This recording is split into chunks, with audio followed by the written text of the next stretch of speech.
Dari sini kita bisa memahami dan meyakini memang Rasulullah SAW dipersiapkan dari awal oleh Allah Subhanahu Wa Taala, nggak sembarangan gitu. Allah tunjukkan bagaimana pemeliharaannya. Dan kayak seperti tadi ini baru saya ceritakan, ini kan bukan kebetulan, settingan Allah Taala. Kalau Allah Taala mau, bisa saja waktu ada pesta itu Rasulullah nggak usah dengar, beliau mengembala ke tempat yang jauh, sehingga nggak ada cerita begini. Tapi oleh Allah tadi sengaja dibuat begitu untuk menunjukkan bahwa ini memang dipelihara dengan settingan Allah, bukan kebetulan. Sehingga sebagaimana umumnya anak-anak pengen menikmati seperti yang dinikmati anak-anak, pesta-pesta itu duduk-duduk makan-makan ngobrol-ngobrol semalaman, ternyata Allah Ta'ala juga nggak boleh begitu.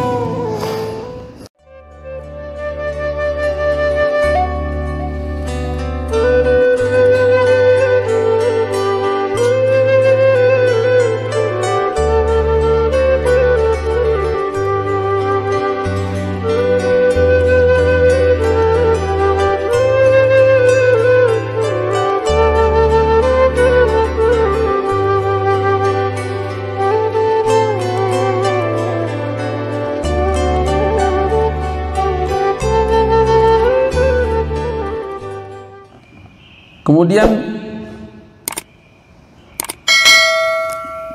selama masa anak-anak ini pun, jadi maaf mungkin beberapa bulan atau setahun yang lalu ya, sempat heboh kita oleh ceramah sebagian orang yang menganggap bahwa Rasulullah SAW itu seperti umumnya orang-orang, seperti umumnya anak-anak.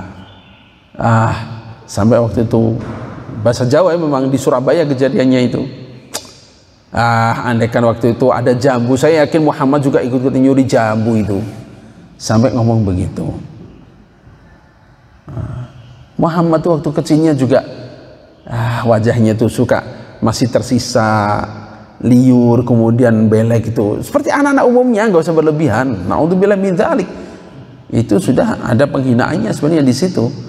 Karena Sayyidina Rasulullah SAW itu memang dijaga lahir batin oleh Allah Ta'ala, dimuliakan gitu. Nah, termasuk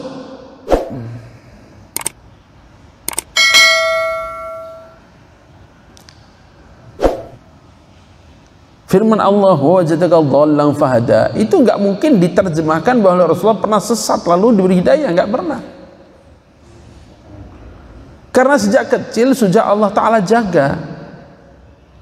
Kemarin sudah kita pelajari bahwa sampai ini diberisikan oleh malaikat. Kemudian juga ini kejadian di saat beliau masih kecil.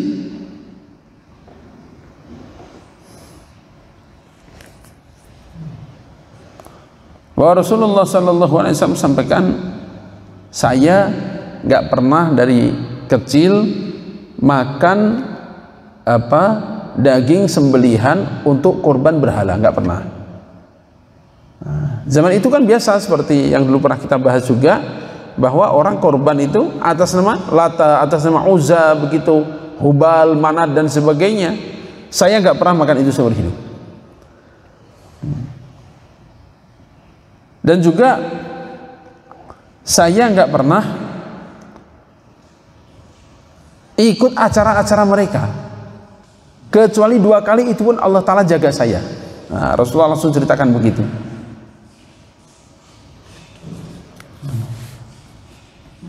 Maka beliau ceritakan suatu ketika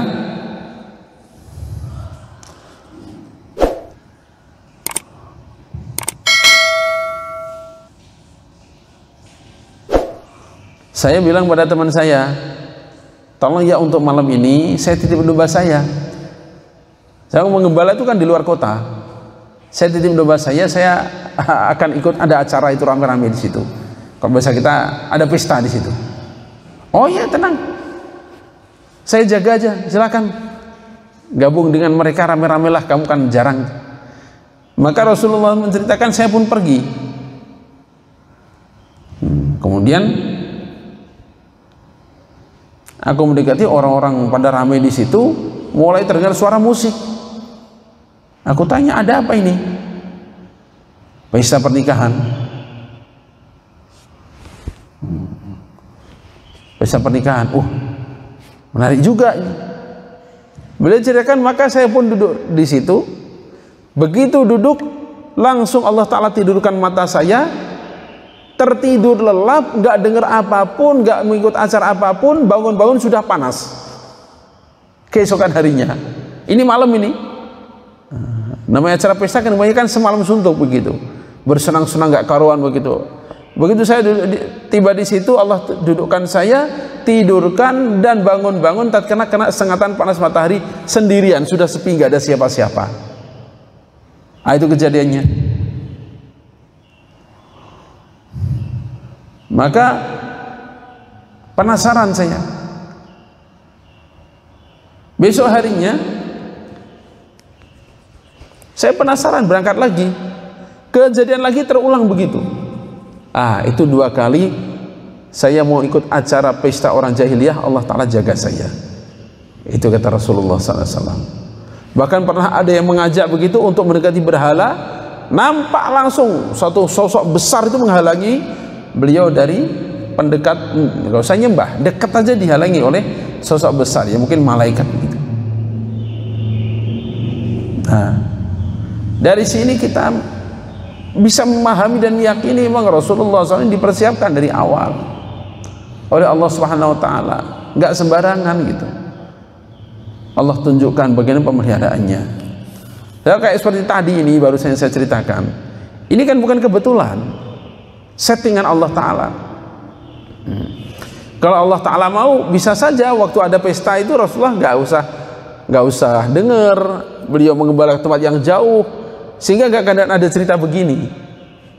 Tapi oleh Allah Ta'ala disengaja dibuat begitu untuk menunjukkan bahwa ini memang dipelihara dengan settingan Allah, bukan kebetulan.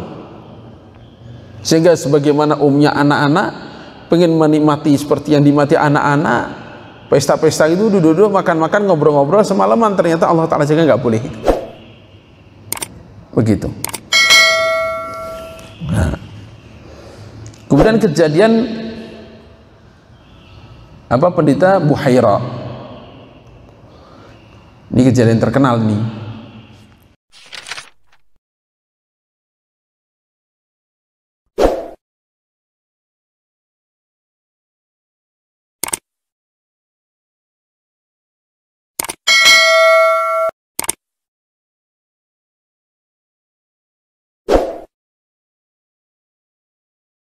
La ilaha illallah Muhammadun Rasulullah.